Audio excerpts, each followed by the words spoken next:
বাংলাদেশে যা শুরু হয়েছে, কোন দিন জানি ওই পাকিস্তানিদের মতো সাধারণ জনগণ হাতে রাইফেল নিয়ে নিয়ে ঘোরে নিজের সেফটির লাইগা।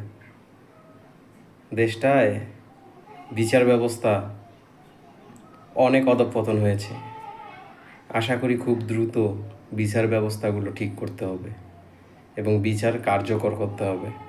না হলে ওই পাকিস্তানিদের মতো সাধারণ মানুষ যখন রাইফেল, দাও, কুড়াল, ছোরা হাতে তুলে নিবে, তখন শুরু হয়ে যাবে ঘরোয়া যুদ্ধ।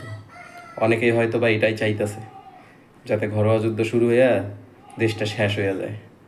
এই সুন্দর দেশটা নিমিষেই কিন্তু শেষ হয়ে যাব। তাই সরকারের প্রতি আহ্বান জানাইতাছি, দ্রুত বিচার করেন, দুই একটারে ফাঁসির মধ্যে লটকায় দেন, দেখবেন সব সিধা হয়ে গেছে, সোজা হয়ে গেছে সব। ফাঁসির মধ্যে লটকান সব, যেটা যেটা দোষ করতেছে ফাঁসি দিয়ে দেন, ক্রস ফায়ার দিয়ে দেন, দেখবেন সব এইদিকে একবারে সোজা হয়ে গেছে। মারতে হইব, এত মায়া করে লাভ নেই, মারতে হইব, মারেন।